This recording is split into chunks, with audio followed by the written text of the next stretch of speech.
Welcome you here to our November meeting of the Tobacco Settlement Agreement Fund Oversight Committee.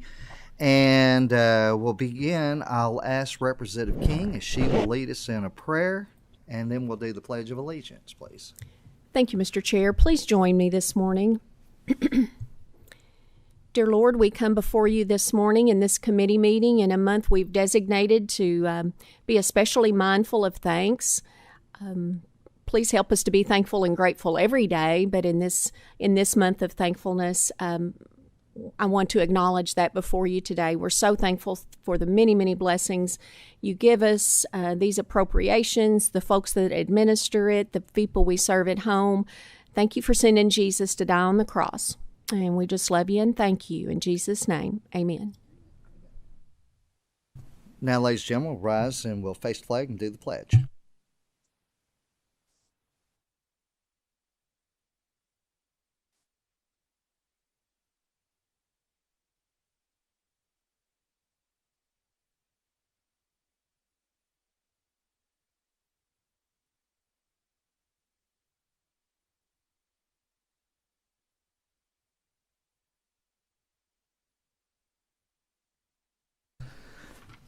I'll ask the clerk to call the roll, please.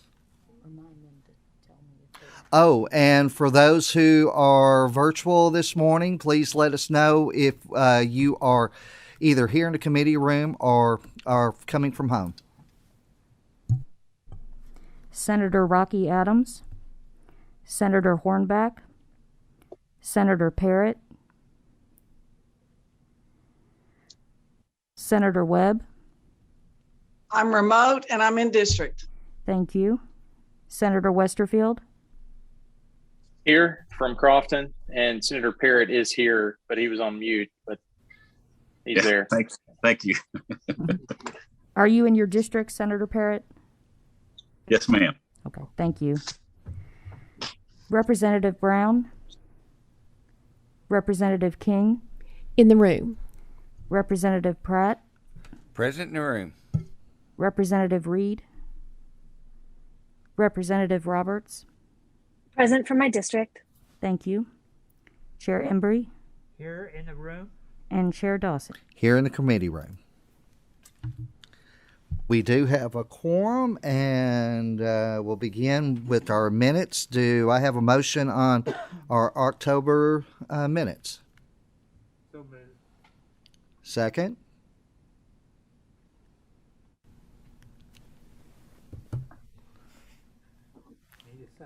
We need to, there we are.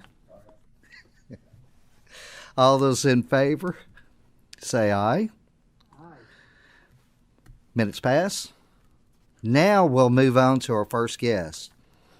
We'll ask Brian Lacefield, the Executive Director of the Kentucky Office of Ag Policy, and Bill McCloskey, the Deputy Executive Director, to come forward and introduce yourselves and begin with what you're going to show us today. Good morning. Thank you, Chairman. Morning Committee. Brian Lacefield, Executive Director with the Kentucky Office of Ag Policy. And it's great to be back with you for another report. And just thank you for the time you allowed us last month. I think we had a very special meeting, and I was so thankful we had both the Commissioner and Wayne Hunt, the one board member that has been here since the beginning with House Bill 611 to be able to share with you. I know we have other folks on the agenda, so we will be brief today, so we won't take up the time like we did last month. If you recall, I had two committee members with me here last month, and I noted it was my bookends. It was our longest serving committee member and our most recently appointed one, and they joined rest of the Ag Development Board as well as the Ag Finance Board immediately following our meeting with you all last month, and had a 2-day planning session that was had been built upon the one we had back in July down in Bowling Green, and continue to vet everything we're looking at to make sure we are serving the needs of our producers and administering these funds as you would direct us to across the Commonwealth, and believe that we are seeing continued success with our programs, and saw very little items that were to be addressed to look at. We're going to follow back up with some recommendations that came out of this us at our next meeting, which will be next week, and then we can report to you any decisions that were made at the following Oversight Committee.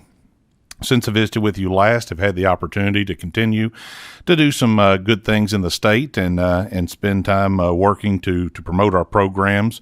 I had the opportunity to speak with half of our UK Ag and Natural Resource agents 2 weeks ago at a day-long planning meeting, and it was a great opportunity. They represented the eastern half of our state and had 75 agents there, and as you all were well aware, this is the strength in how we are able to deliver these programs and services to our producers is partnering with our extension folks there and as they help facilitate the county councils across the state. So this was a good chance to spend time listening to their needs and concerns. And one that I found that I wanted to share with you all and going to share with my board was the decision that was made in 2019 to allocate state funds close to $500,000 to 21 counties to bring everybody up to at least $30,000 in county money.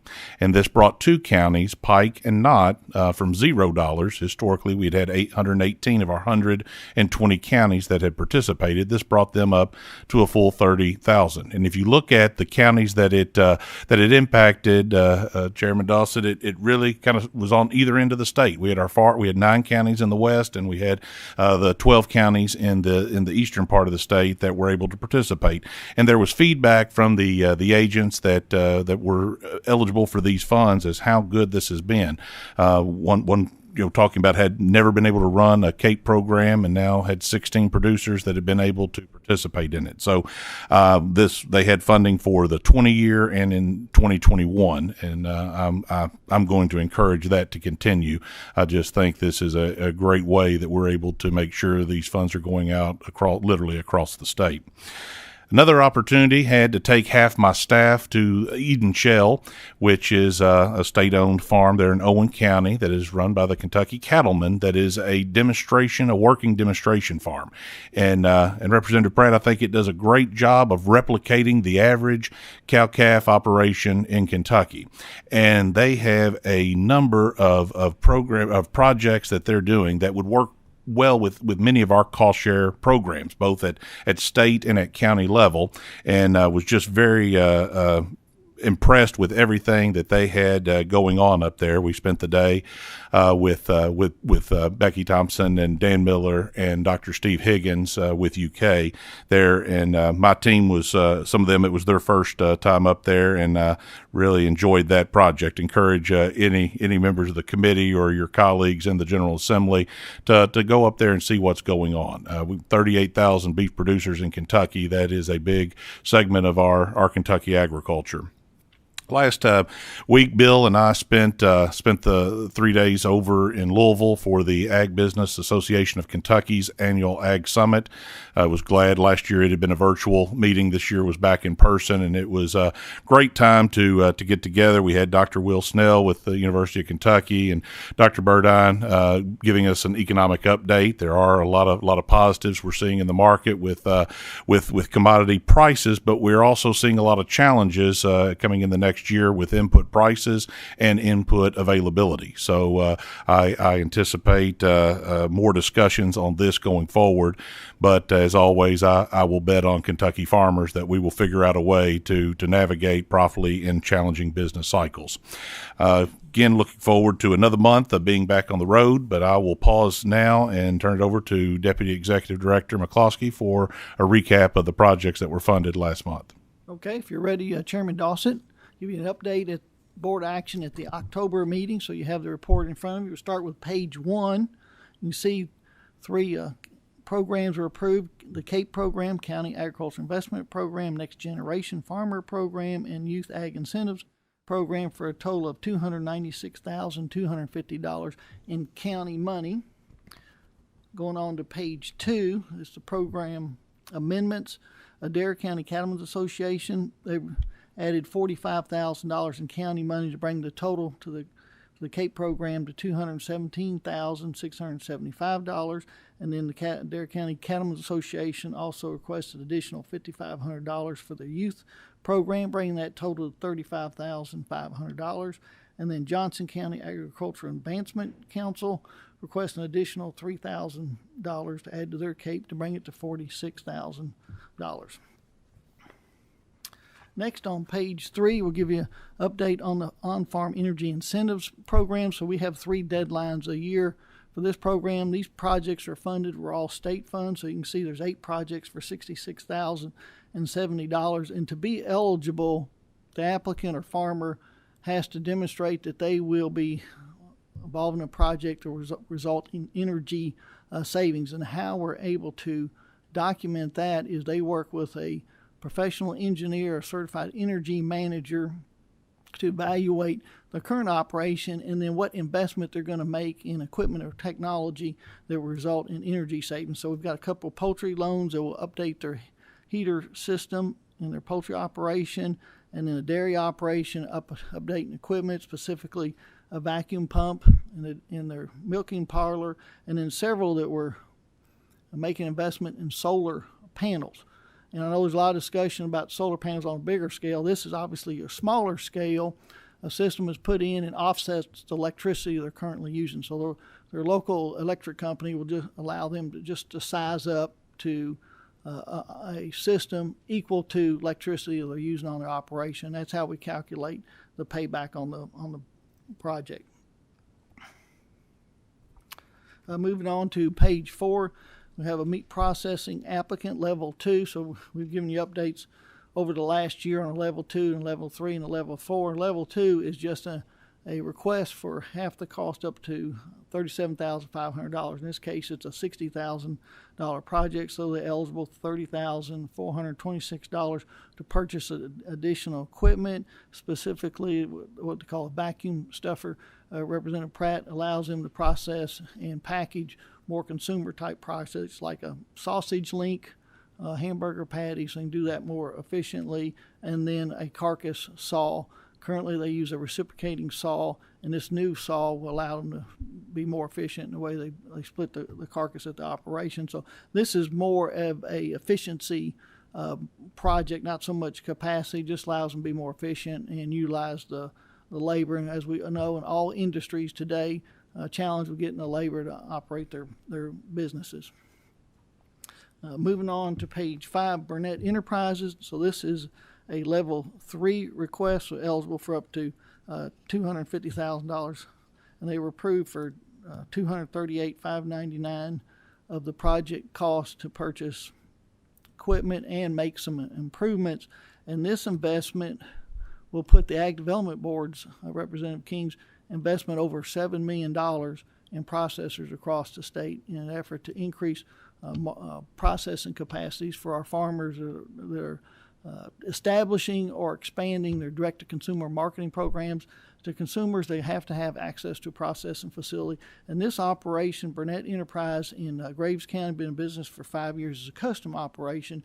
And to understand, in a custom operation, I can bring my livestock in there and get them processed for my own use, but I can't resell it. So if they upgrade to a USDA inspected, then they're able to, what they process at a local facility like this, then they can sell it directly to the consumer. So this is a big investment from the applicant standpoint, and these are the type of projects the board likes to see because, again, it helps the farmer developing that direct-to-consumer marketing program based on the applicant's business plan that they developed working with KCARD, Kentucky Center for Agricultural Rural Development. They're going to double their capacity with this investment. And the board, when they approved the meat processing investment program, they had a couple of requirements. One, working with KCARD on the business plan, and then also working with a meat consultant expert, which the board directed staff to hire through the proposal request competitive process to hire a meat processing consultant. The meat consultant works with these applicants, and they identify what issues they may have, and then a recommendation to the applicant, and it gives the applicant a chance to report back to the Ag Development Board or the committee that reviews these applications, and then make a request to the Ag Development Board. So the board, I think, did a good job in hiring, directing staff to hire a meat consultant expert is a way to increase the probability that these businesses will exceed in either a startup or, in this case, an expansion project. And then moving on to page 6, then we've got the City of LaGrange, a farmers market request. Farmers market structures have been a priority of the Ag Development Board, and they have made up to $250,000 available for farmers market structure not to exceed half the cost of the project. So this request was $245,000 in state fund request for a farmers market that's currently in downtown LaGrange. Don't have a permanent structure. This will allow them to have a permanent structure and be part of a bigger multi-million-dollar project they're working on in downtown LaGrange. Currently have this will impact 29 producers, but it will also include up to 40 vendors that would be able to participate. And one interesting fact on this project, they said it's downtown and the CSX railroad runs through town, and the train comes through there 20 times a day. And so a lot of interest in folks that might have observing this type of rail traffic that also maybe participate in the farmers markets. To date, the Ag Development Board has supported 70 farmers market structure, and Director Lacefield has been in a couple of ribbon cuttings, McGoffin County and the city of Berea in his tenure here so far. So a lot of interest in the farmers market projects. Next, moving on to page 7 is the Hancock County Cattlemen's Association will approve county funds $5,000 to administer their own youth program in Hancock County. A lot of the eligible items are similar to the CAPE program. $5,000 in county money. Next, moving on to page 8. I mentioned KCARD earlier. Kentucky Center for Agriculture and Rural Development requesting additional funds to operate their operation, $900,000 in state funds. This will be 2 years of operation. A little history, Representative Pratt, on KCARD. They evolved out of the Agriculture Economics Department at the College of Agriculture almost 20 years ago when we saw the need maybe for technical support for cooperatives. In over 20 years, they've evolved into working mostly with farmers and agribusinesses on their business plan. You can see some of the information they indicated here in their summary that they like getting involved on the front end of a business plan or the development phase of the project, and think they can help them in identifying issues and concerns and incorporating that in their business plan as going forward. So a lot of times when we have an applicant submit a request for funding, if it's an undeveloped business plan, then we refer them to KCARD. And they have 9 staff in the state. And when they first approached the Ag Development Board for funding, we were funding up to 50% of their budget, and additional funds were coming from USDA programs that support these kind of entities or organizations across the country. Well, you can see they've been able to secure USDA funds such that Ag Development funds are only 30% of their funding. So in a lot of ways, they are an extension of our office, helping with organizations and businesses across the state.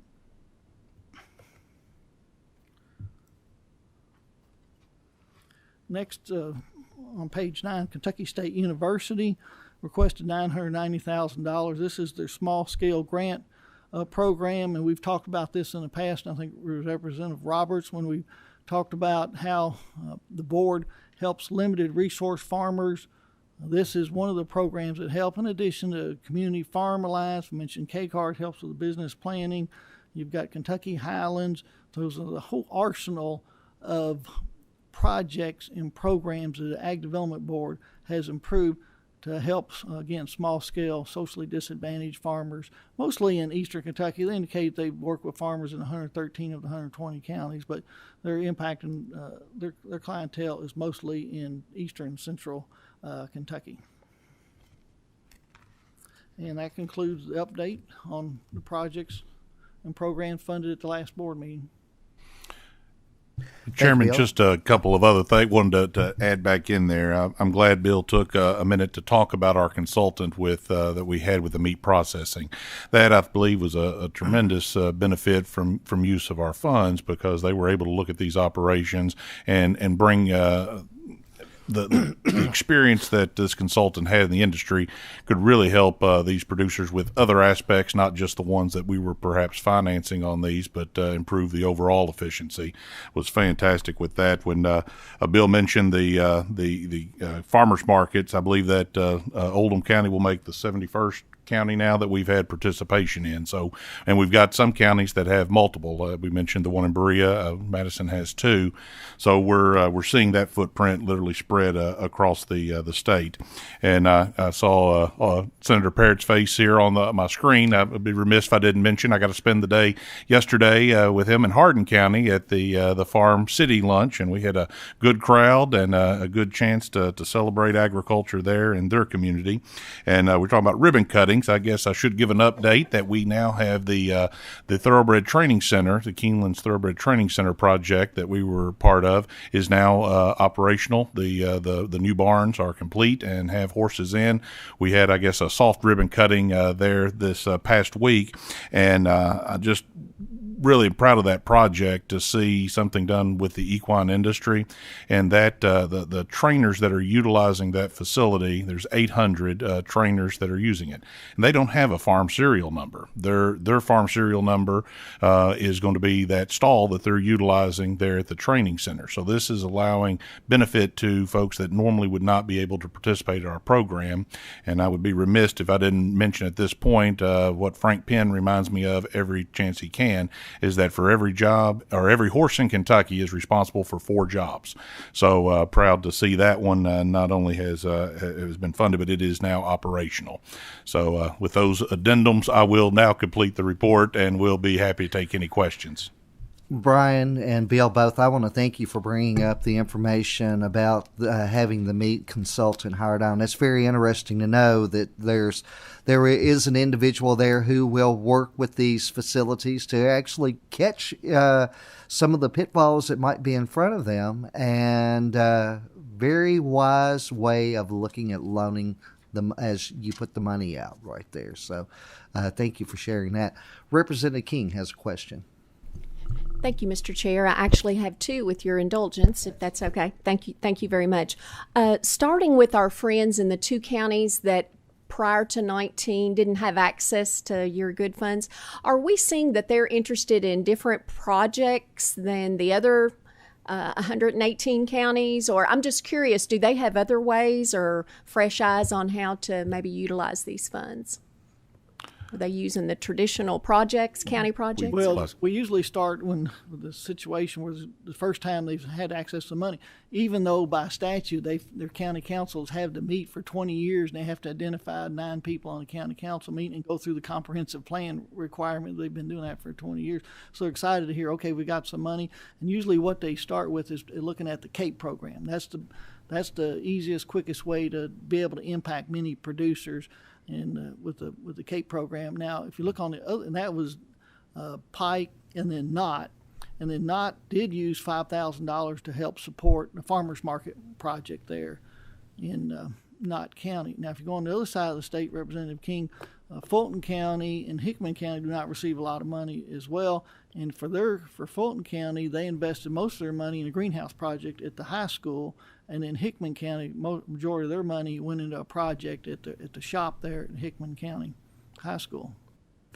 But I think you're right. It's a fresh way of looking at things. They're not having to come out of the tobacco dependency that some of these other counties have, but they also benefit from guidance of these are some things that have worked in other areas and can go for it. It's I did not realize that was something I learned coming in this role, that they had to have county councils meet with no money for 20 years. So I'm really glad they now have some funds getting out in those counties. We all appreciate their diligence over the years. My second question, if I may, Mr. Chair.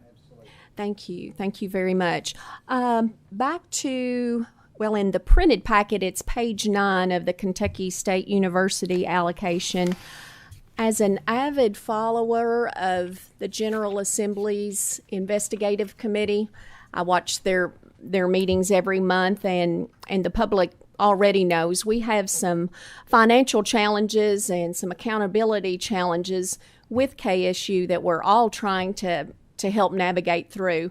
I just want the public to understand these funds are separate. They're not going to be thrown into that overarching problem. This will have your all's oversight, and I'm not asking you to comment on the comprehensive problem, just that this will have adequate oversight. And the majority of the funds different. Go to a cost share program up to $5,000. Spend 10 and receive 5,000. They've indicated the different areas they want to concentrate on. So most of it is going in grants to producers, and they're required, like any project, to provide an annual report on the status of the funds. Very good. And shortly, I would say these are restricted funds, and yes, there is oversight, so we can. Fantastic. I just wanted the public and anyone watching to understand these funds are secure and protected in adequate oversight. Thank you. Thank you all so much, and thank you for your indulgence, Chair.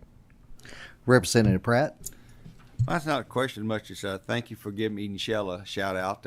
It's Minnetonka County, I represent that. It's an amazing operation there, and they show how to actually improve cow-calf operations, and it's very important to the whole beef industry.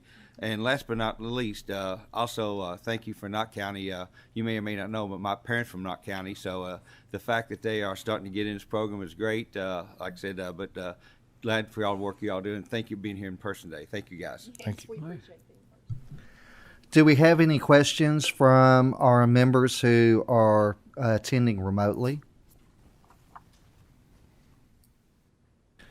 If not, I want to thank Brian and Bill. I want to both thank you for your presentation. I wish you would offer my apologies to those that attended the last meeting from the board. I apologize not being able to be here. My wife had to go through 2 rounds of laser surgery on both eyes, and I had to drive her to and from Nashville, which I'm happy her surgery went well. It was a rough trip going back and forth because she's a bit of it's hard to ride with her. She gives me quite a bit of advice when I drive. Well, Chairman, I think everyone with our group knew what you were doing, and we appreciate you made the effort virtually to get on at that point. So, well, absolutely. But thank you both for the presentation very much. Next, we're going to be hearing from Early Childhood Development, and we have Amy Neal, who's the Executive Director of the Governor's Office of Early Childhood, Dr. Sarah Vanover, Director of Division of Child Care, and we have some other guests right there. Please come. I ask you to introduce yourself and go along with your presentation, please.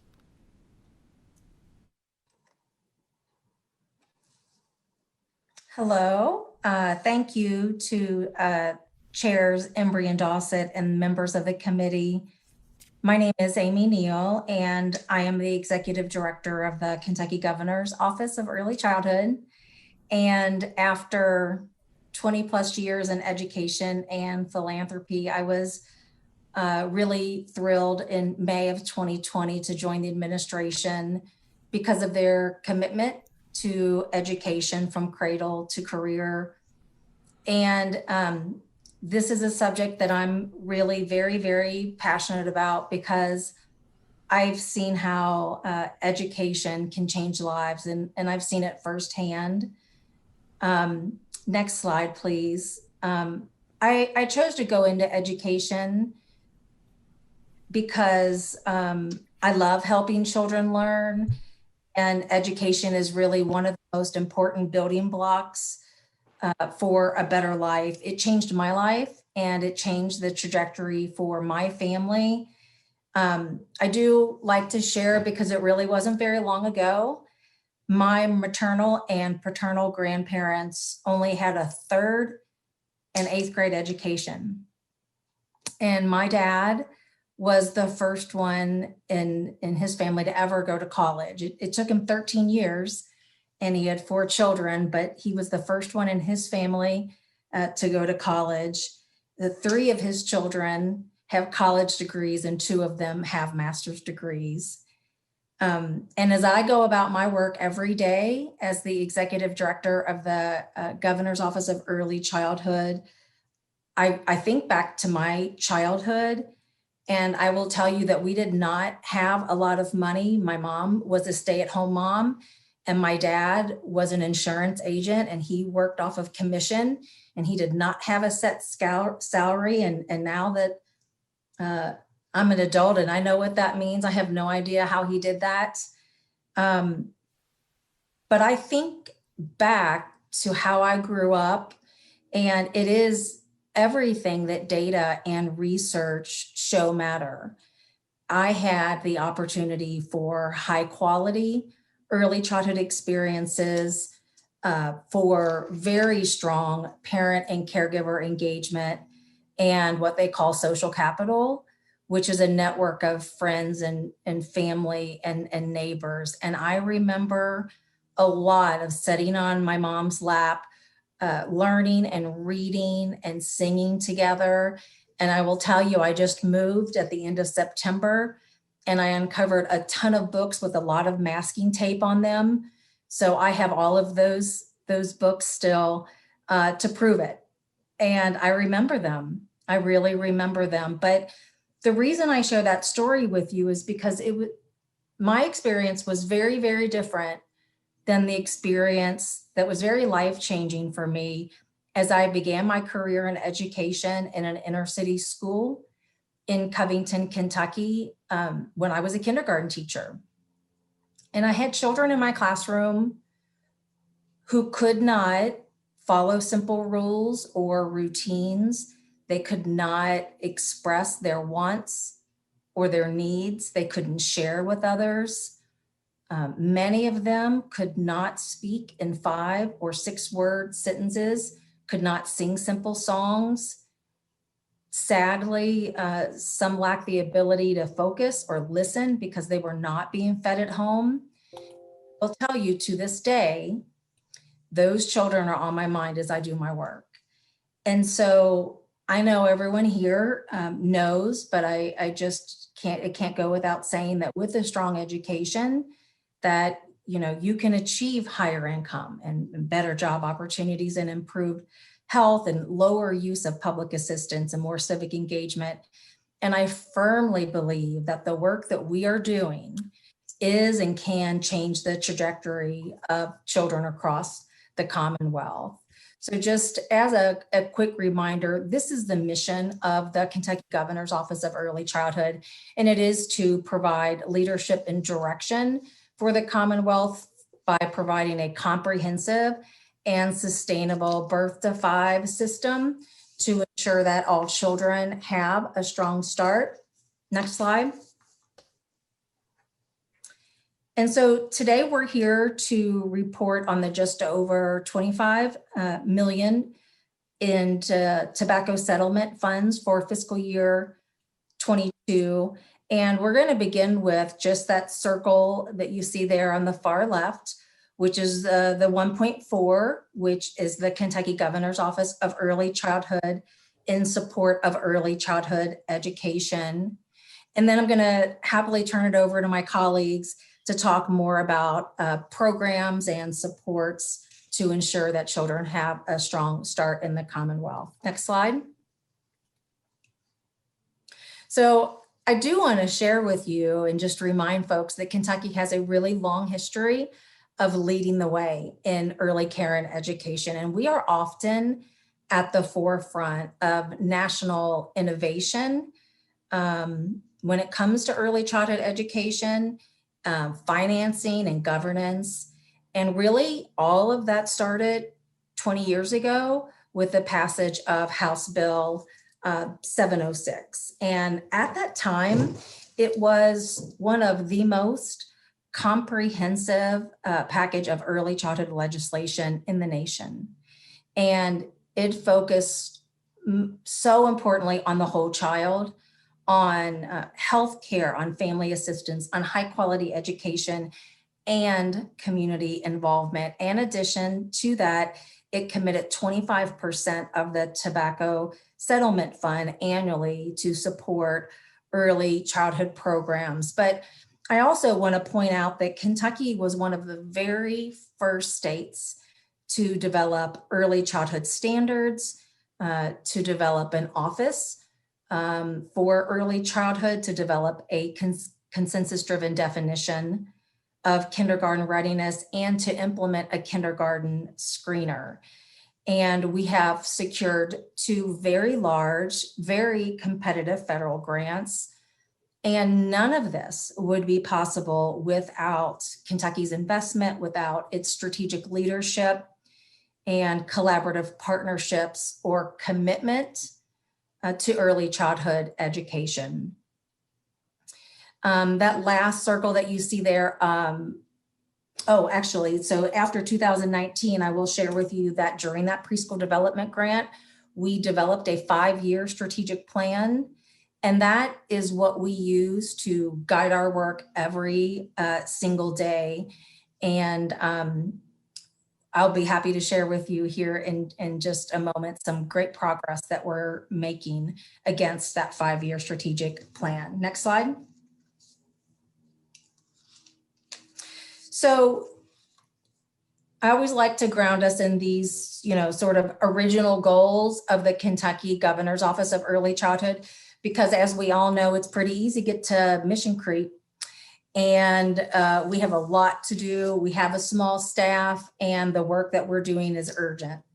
And so we really keep these front and center, and they are around that state to local alignment, emphasizing quality and continuous improvement. And then, of course, ensuring that more children enter kindergarten prepared.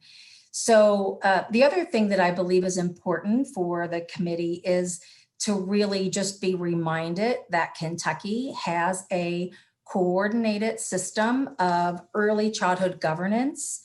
And really all that means is that there are multiple oversight entities.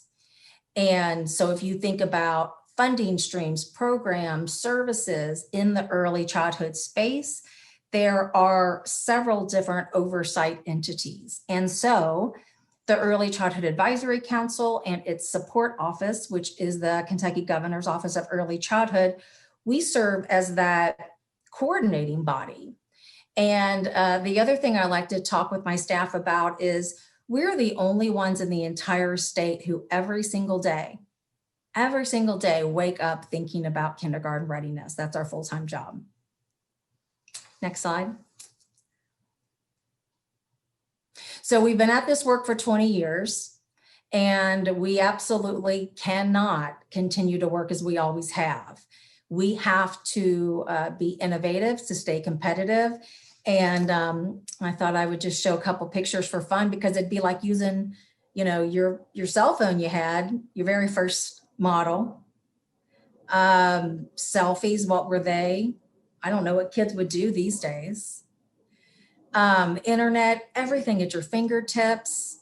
I mentioned that I just recently moved and I uncovered a lot of CDs. I'm not sure what I'm going to do with those.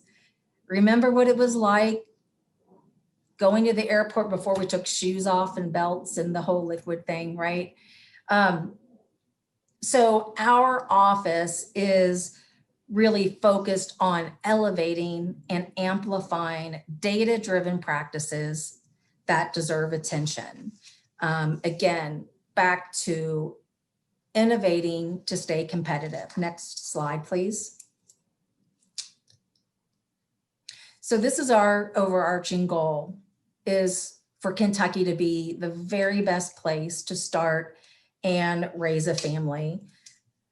But to do that, we really must invest differently. We must behave differently. We must work together differently to get different results. Next slide. We do have significant improvements and opportunities to make sure that we have equitable access and opportunities for our children. Laura, you can go ahead and just show it all.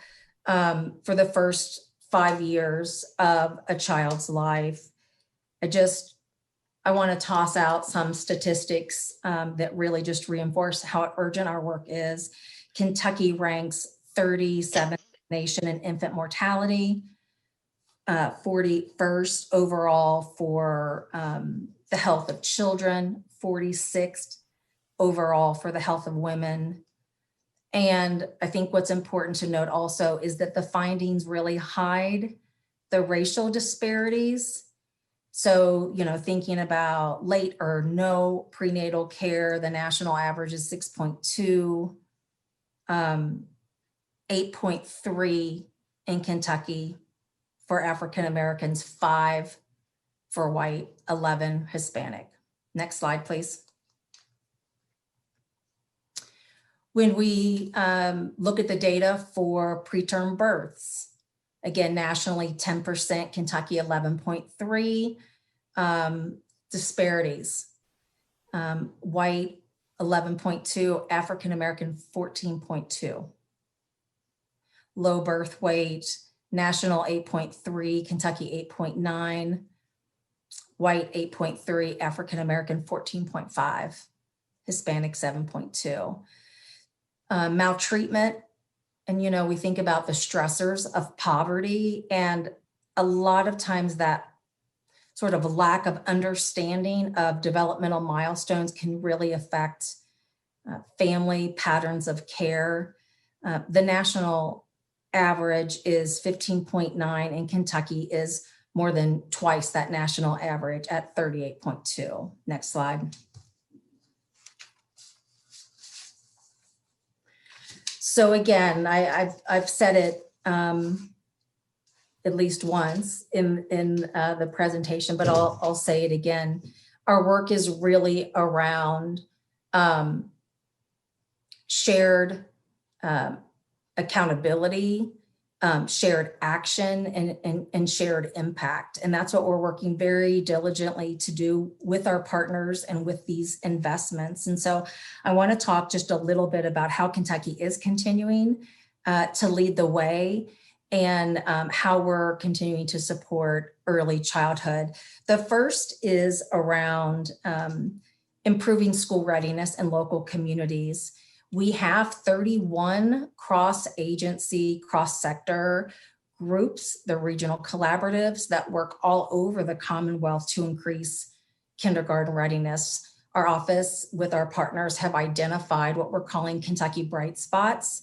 These are data-driven practices that have been proven to work, that when children are engaged, they show up for kindergarten and they're better prepared. And so we're working to do more of that, right? Let's grow what works. That collective action to get to collective impact. We are supporting and growing the early childhood workforce. We've recently finished revising the early childhood standards. We are working to transform the professional development framework into a workforce development framework. And we're really taking an opportunity to grow our own, to support and grow the workforce through apprenticeships. So one of the things that we did that we're very proud of is that we repurposed an existing position within our office so that someone with the time and talent and context could focus specifically on early childhood apprenticeships. And so last year we were very successful with youth apprenticeships. And because of that, we've got a new partnership with the Division of Childcare, and we'll be expanding our portfolio with director and administrator apprenticeships, and then next will be the educator apprenticeships, where we're, you're really growing your own, and it's sort of meeting more educators where they are. A part of that support for early childhood educators also include training, and our Early Childhood Institute has really been the premier training resource really since 2013. And because of the pandemic and because we're using data to continuously improve, we took the opportunity this year to refresh that one-time annual event. And we're providing very targeted over the entire year sessions to early childhood professionals. And so that evolution has proved to be pretty successful for the first two that we've had. We've had both virtual and in person. And then the last thing that I would share about how we're continuing to lead the way is using data. We really are using data more than we ever have before. And we're working so hard with our partners and all of those who have that Birth to Five mission to pivot our investments from one-day activities to that long-term behavior change for sustainability. And it is about what's the new, it's not about like, what's the new sexy program that we can start up, but how can we grow what works and sustain it, right? And ensure that more children have access to it. Next slide. And so again, our office serves as that umbrella organization to unify and early care, the early childhood system in Kentucky to create that larger and sustainable impact. And we know that investing early is a smart investment, but there's not a magic wand. It's very messy work. But we also know that when we invest and unify that system, we will ensure that more children have a strong start and more children will reach their full potential in the Commonwealth. So I'm happy to turn it over now to Dr. Sarah Vanover with the Division of Child Care. Thank you so much, Amy. Again, my name is Dr. Sarah Vanover. I'm the director for the Division of Child Care, which is a part of DCBS and the Cabinet for Health and Family Services. And we are pulling up our PowerPoint right now. So thank you all so much to come today and to hear about what the Division of Child Care is doing. And I can say that we have a lot of programs going on, and our staff is definitely staying busy. Laura, if you want to advance. So this money that we receive from the Tobacco Committee is essential for us because it goes towards a huge piece of quality investments. A lot of the money that we receive from the federal government goes towards subsidy, and it goes towards helping child care providers meet the minimum standard, the very basics in health and safety. But we use our Kentucky All-Star program, which is a program where we help rate centers on a 1 to 5 scale to help parents, to help the community understand what high quality is, kind of like a hotel system where you get a 1 to 5 star rating. Child care programs are rated similarly. And in Kentucky, 3 to 5 star programs are what we consider to be high quality. Now, participation in the All-Star program is mandatory in order to get any kind of state or federal funding to have children that receive subsidy. But centers don't have to go beyond that 1 star. They can enter at the 1 star when they're licensed or certified, and they can stay there. But there is a significant amount of encouragement for centers to move up to a higher rating, to help parents see that it's a high quality program, to help our children, encourage professional development and continued education for our child care providers.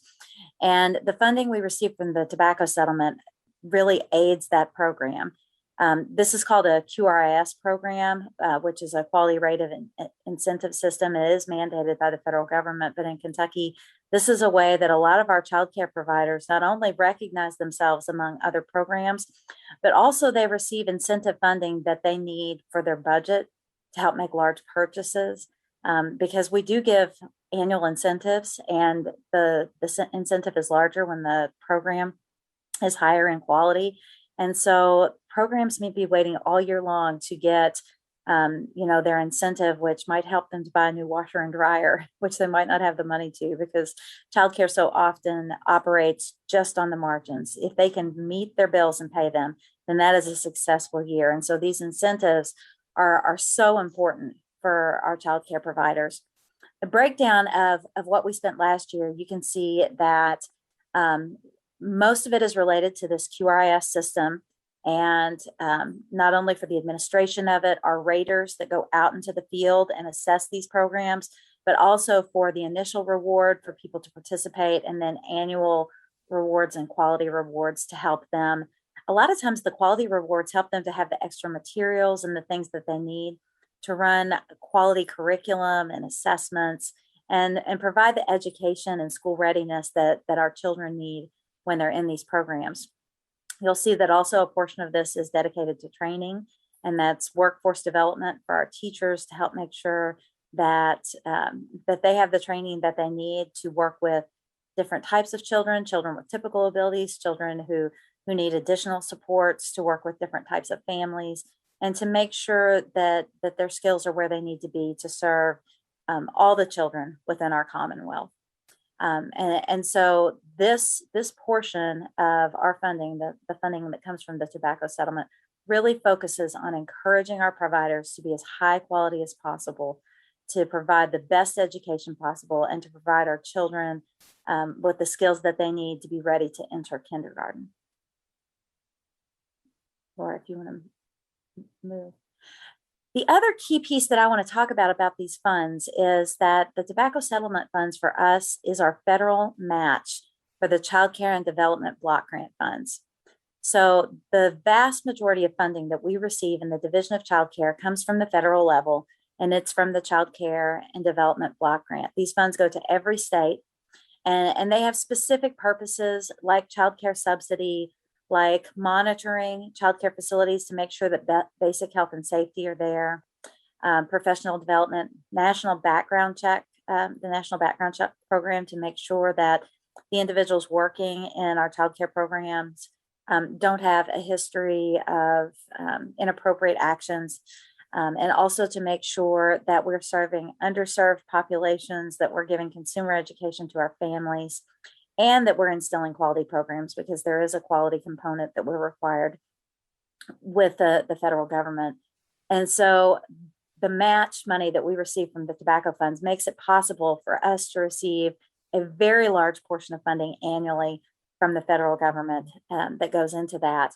And with our CCDBG funds, the block grant that I talked about, in the past year, we have served almost 30,000 children in a subsidy role, making sure that lots of families have access to high quality child care. We've been able to monitor over 2,000 child care programs to make sure that they have necessary health and safety procedures in place, and that they are environments that are safe and welcoming to our families and children. We've done background checks since the National Background Check System started in February 2018. We have done over 70,000 background checks for childcare providers and in family childcare homes. We also, I'm sorry, I've got a gnat flying around my face. I apologize. We've also been able to do background checks on those who live in the family childcare homes with the providers to make sure that they as well have a background that's appropriate to work with young children.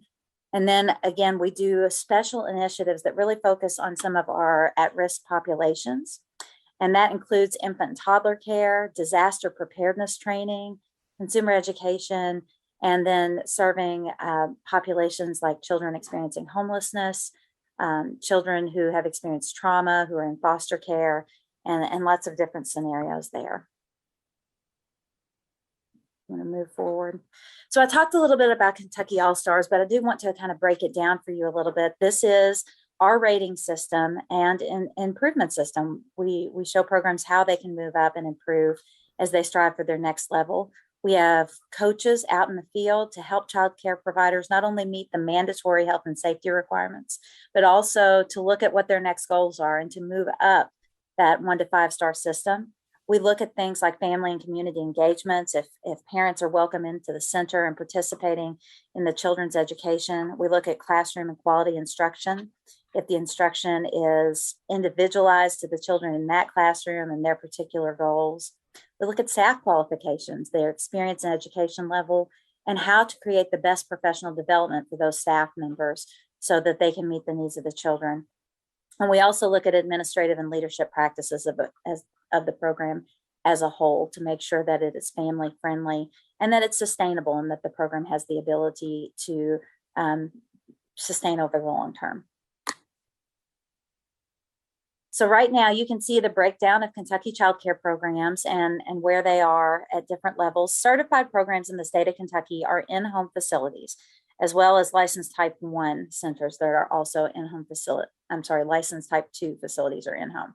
Licensed type 1 are what you think of as center-based care, and that's the majority of our care in Kentucky. These are centers that may care for anywhere from 50 children up to 350 children, depending on the size of the program and the location of the program. So the vast majority of our programs in Kentucky are center-based care. And the largest aspect of our centers are still in that level 1. That does mean that they accept subsidy children. But then you can see as we're working with programs that people are moving further and further up the scale and beginning to hit those higher levels. What we consider to be high quality is the 3 to 5 range. And so 42% of our centers in Kentucky are high quality programs for 9,173 programs. And so those are programs that are moving up those scales. We also have programs at level 1 and level 2 that have already reached out to our all-star system, to the coaches, and asked for help coaching their way up. One of the great benefits of being a 3, 4, and 5-star program is not only do they get that annual incentive, but when they have children enrolled in the subsidy program, they get an enhanced amount for having those children in the subsidy system. So the more children they have that receive subsidy at the 3, 4, and 5-star level, then the more funding that the center will get. And this encourages them to make sure that lots of our children who are more vulnerable have access to those high quality programs. So what does high quality childcare look like? For you all to have a reference point, you may not have had a child in childcare for a while, or maybe you don't have children, but there are several key factors that we really look at when we're looking at what high quality childcare is and what it does for the children. So some of the key factors, of course, we want healthy and safe facilities, and that's a big part of what our licensing monitoring team through the Office of the Inspector General goes out and makes sure that the facility is up to code and that it has healthy procedures in place.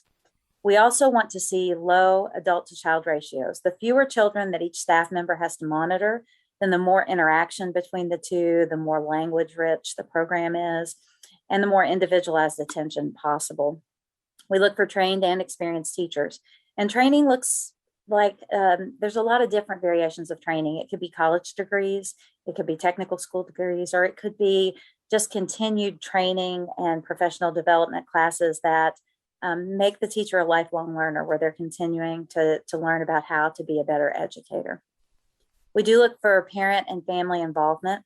We look at how the program tries to involve the parents, not just if they have a family event like a spaghetti night or family reading or things like that, but also how they communicate, if they have parent-teacher conferences, if they do assessments and sit down and share that information with the parents to make sure that the family always knows how their child is developing and whether that's on track with the norm for a child that age, or if there is a problem that we see things are looking a little bit different than normal, how the staff communicates that with the parents in order to make sure that the child can advance and be successful. We're also looking for planned curriculum and developmental assessments as part of the curriculum. How that curriculum, again, is individualized to the children in the classroom. If you have a group of children that might not be meeting the typical norms for their age, then how the teacher adjusts.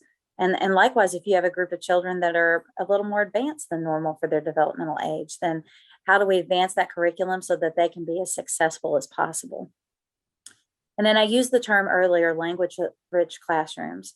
We want to see classrooms that, starting in the infant room, the teachers are talking to the babies even before the babies can talk back.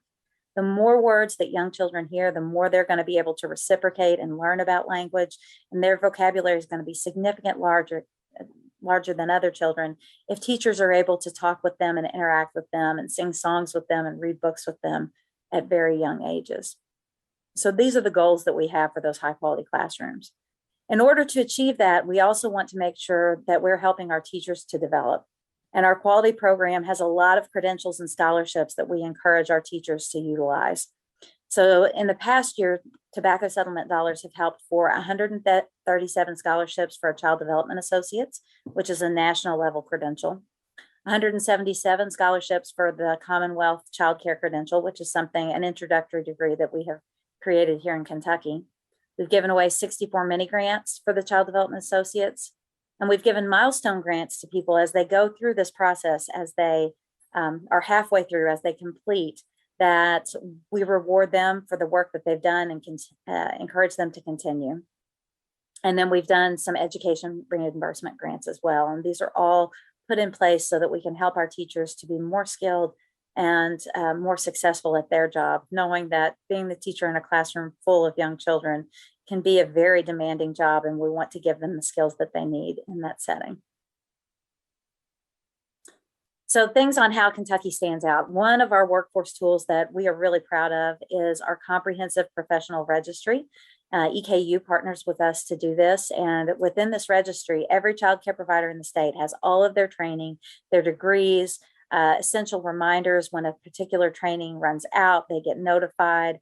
And so this registry is a huge tool for our child care providers, as well as for the Office of the Inspector General. When they go out to monitor the center, they can also see if the providers have done the mandatory training that they need for that year. We're really lucky that we have integrated systems to support quality. And we partner quite frequently with the Department of Public Health, with the Kentucky Department of Education, with other entities, so that children get as much of a wraparound service as they can. So they just don't get childcare, but public health comes in and assists us to make sure that those environments are healthy and safe. That Kentucky Department of Ed partners with us, so the transition from childcare to kindergarten is as smooth as possible. And so these integrated systems are a huge support for our childcare programs.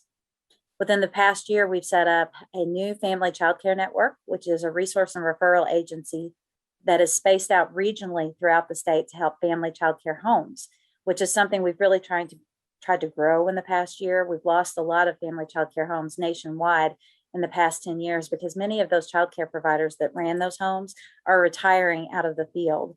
And this type of environment, a small family home, really excels at providing night and weekend care, at offering care to a small group of children at one time, having a family-friendly environment, keeping siblings together even though they might not be the same age. And it does very well in rural communities because centers, they have a hard time surviving in rural areas because families are spaced so far apart. They can't fill up a center and it survive, but a family childcare home could do well there because they only need 2 or 3 families. So we've set up this supportive environment so that we can grow our family childcare homes in the next few years, and having dedicated staff to help them do that. Again, we have monetary incentives for high quality to help the programs with materials that they need and the technical assistance that they need. And of course, looking at our child care and development block grant, making sure that those funds are balanced to the federal requirements and spread out between subsidy, between quality, and between those necessary health and safety features.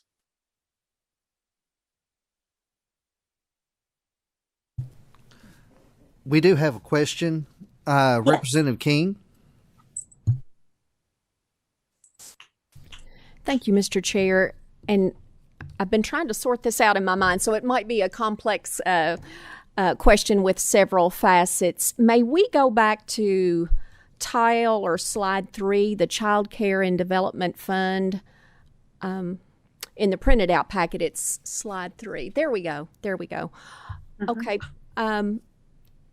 The subtitle there, the $149 million number, is that including the state match from tobacco settlement dollars? If not, what is the state match from tobacco settlement dollars?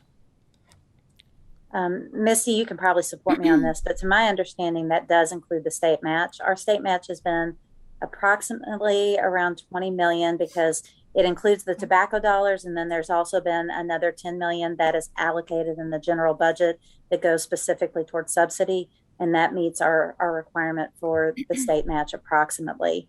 Our finance department is also on here, and they can probably give a little more details if I messed up anything. Okay, no, that's fine. So the $149 million probably includes the state match. Yes. Correct? Okay.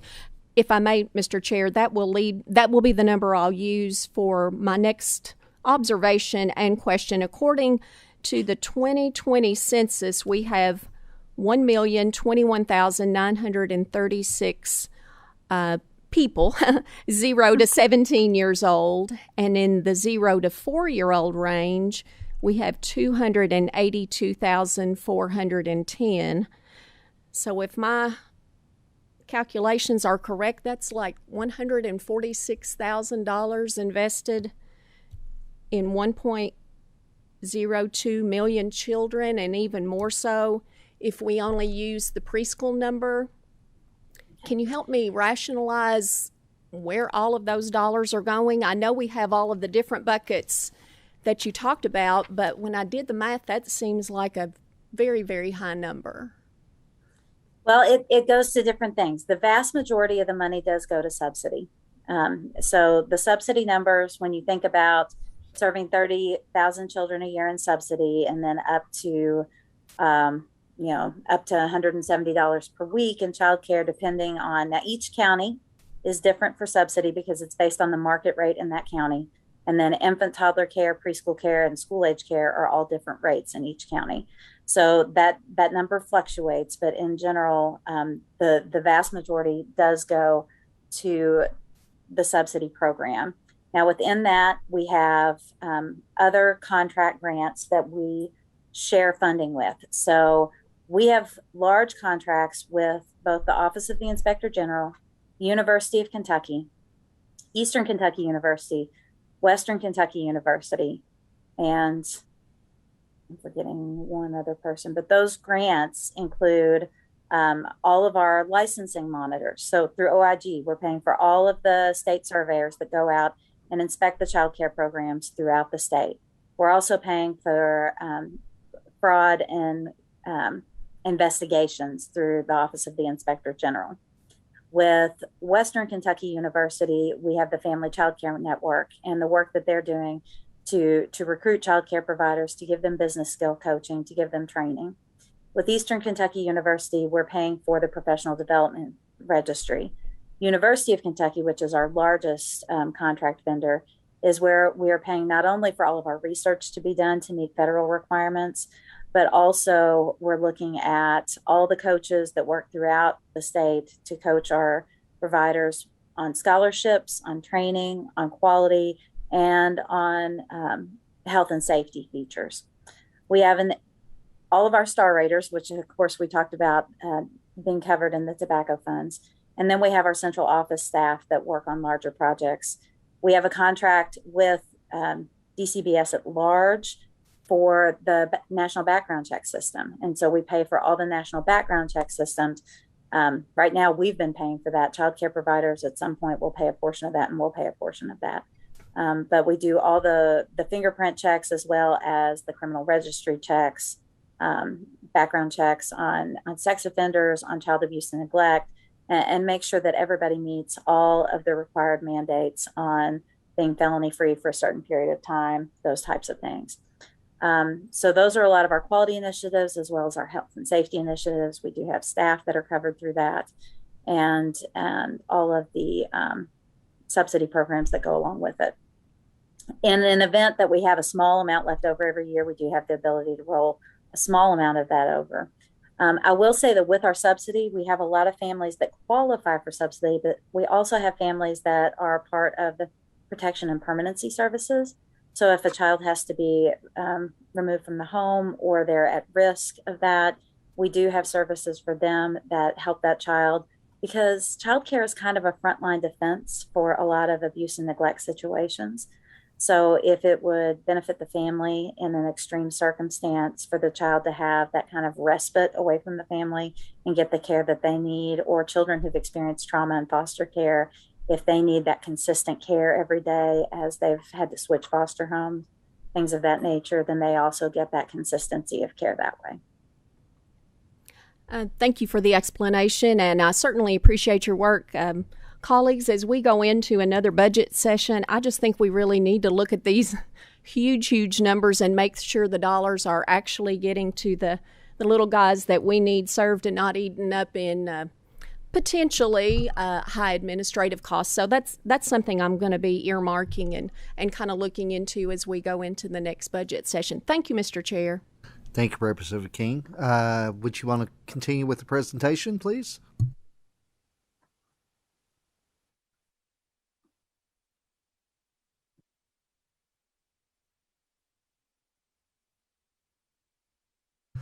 Do we have any additional questions?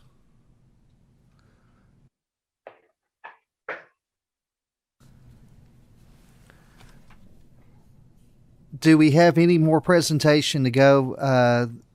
We do. Yes, please continue. Great. Thank you, Chairman. Good morning. I'm Elizabeth Good. I am the Division Director for the Division of Prevention and Quality Improvement in the Department for Public Health. Thanks for having me here today. I'm going to share with you about our dental fluoride varnish program. Fluoride varnish is a treatment, usually a liquid or a gel, applied to the teeth to prevent decay or cavities, pardon me. It can be effective in reducing decay by up to 40%. Our goal here is to improve the quality of life of these children up to 5, prevent them from missing education opportunities, and also to prevent dental emergencies. The Department for Public Health program provides funding for non-Medicaid children presenting to local health departments for fluoride varnish. The program also provides all the kits to the health department to conduct varnish services. And importantly, we support the training of local health department public health nurses by providing all their teaching materials, their technical manuals, and we do the demonstration varnish kits. In fiscal year 21, 34 of our health departments were supported with this funding for unpaid services and for all the kits that they receive. We hold day-long programs to train our public health nurses in this very technical service that's provided. And while the funding to the program at the local health department level has been steady in recent years, we noticed that our health departments were using all their budgeted funding for varnishes about halfway or 6 months into their fiscal year. So in fiscal year 22, we're increasing the budget to those local health departments by 50% in hopes that we can double the number of children that we serve. In fiscal year 21, approximately 8,000 services were provided through this funding. And any leftover funding we have earmarked already and are in the process of our future projects. So we are going to be conducting a survey, and we're providing support for loan and residency support programs so we can improve the number of dentists operating and serving Medicaid patients and children under 6. Next slide. Good morning.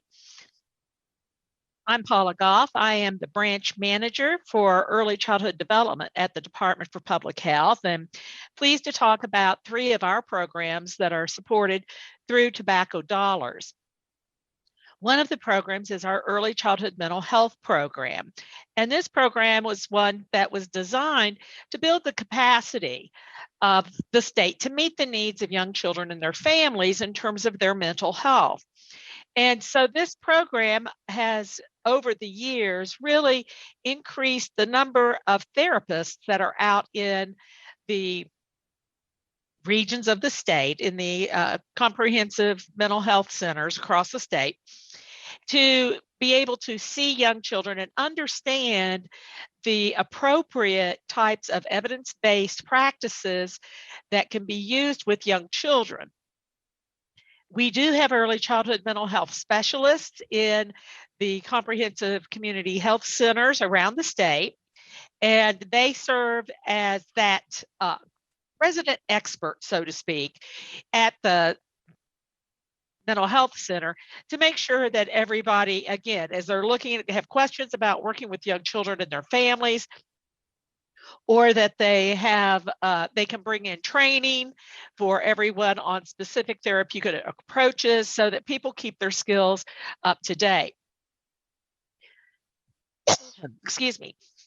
The program has another function where they work with community partners on training, on doing consultation in childcare to help identify those children who may be in need, as well as providing some information and strategies to child care providers or to family members who are working with the children to make life much easier on them and help them understand what the child is going through. It has been a challenging year, as we all know, and yet our services continued. And there were 942 children in FY21 who were able to receive services. They were provided through telehealth, which is a challenge in itself when working with young children. But there were children that received services, and I think our early childhood mental health specialists really worked to learn how to change their practice to use that medium to reach the children. Working with adults is a little easier, and so they found that was successful in working with families. They provided consultations to the child serving agencies, primarily child care. Again, this could be done through telehealth. They could also work with public schools once they were open and serving children. They could also work with other agencies within their communities, such as DCBS, Child Protective Services, and such, again, providing that consultative lens concerning mental health and social and emotional development. Training continued with them targeting the early care and education staffs in Head Start, child care, and in the state-funded preschool. So we really feel that the capacity and the ability to have this infrastructure already built and ready to go has really assisted families and will continue to do so, because one thing we have learned is the need for mental health supports for children and families. Next slide, please. We also have a program somewhat similar in structure, the Healthy Start program, which we refer to as the Child Care Health Consultation. It too is set up on a regional basis across the state, and they really focus heavily on health and safety and social emotional development to the licensed and certified child care providers statewide. We have 10 regional health consultants, and then we have 2 consultant trainers located at 1 local health department. They too had a challenging year, but again, continued to do their job and to do it well. They were really critical in dealing with helping child care centers provide a safe and healthy environment and the ability to stay open, because they did have that healthy and safe environment. And so they provided training to 1,694 child care providers, which was actually an increase from the previous year. So they were really front and center and helping their colleagues in child care. They did numerous phone calls, regarding what to do in situations and how to handle things that were happening at the local level. They provided specifically another set of trainings, 156 trainings to child care providers that really focused on social emotional development. Again, I think this piece and having that capacity for them to work with childcare and work as partners with childcare to ensure that we have that needed service out there. Our economy needs childcare to run, and this piece really helps those centers stay open and provide good quality, safe, and healthy care to young children. And then the third program I'm going to talk about is our Health Access Nurturing Development Services, which is the HANDS program. This is a home visitation program that assists first-time and second or third time parents. Now we have expanded over the years to not only focus solely on first-time parents, but our funds that we get from the tobacco dollars, we use as leverage with Medicaid. So this helps us take that $7 million that we get and leverage that out to about $24 million roughly to serve more families and to serve, have the services across the state. And so through that, we have continued to serve families This past year was done in, primarily through telehealth. We did learn through telehealth that not all new parents want to do telehealth. They really like the in-home supports.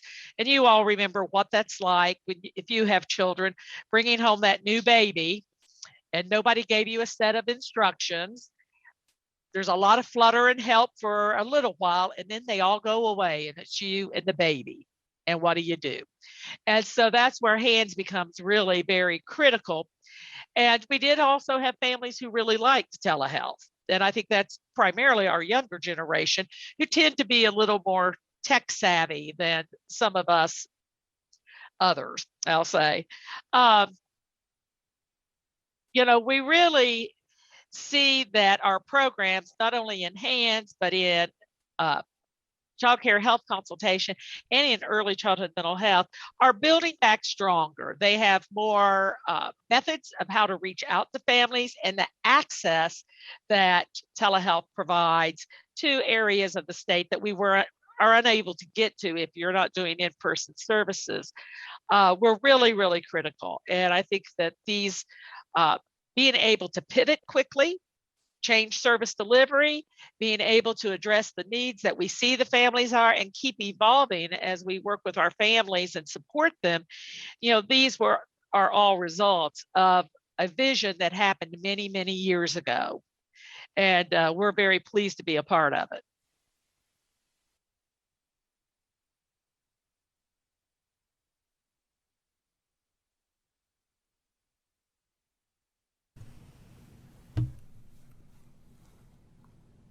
Do we have any additional questions for our presenters? We don't, so would like to thank you all for your presentation of what you've done this morning. It's greatly appreciated. I know each and every one of us take into consideration the things that this money does to impact children, the tobacco settlement money, as far as helping our young people across the state, and we are appreciative of that. I don't know how many of our members may have been contacted last week. As I said, we want to give our children the most potential to be able to succeed. And I don't know how many of our members may have been contacted last week, but I know I had both of my school district superintendents had reached out to me concerning Read to Achieve grants, and the Kentucky Department of Education has changed those grants and is limiting the amount of money that our school districts will be able to use as far as in-person work with our younger children who are struggling to read. And reading is the most important thing that for our children to succeed. They have to be able to read. And I hope that the Kentucky Department of Education will look over this change in this grant application, because I think what they have done is going to be detrimental to our young people. But with that being said, I'd like to ask, do we have a motion to adjourn? Second? Mr. Chairman? Yes. If I could record a present. Yes, Representative Reed, we have you. Oh, and before we adjourn, I would like to remind everyone our next meeting will be Thursday, December the 9th at 10:30. And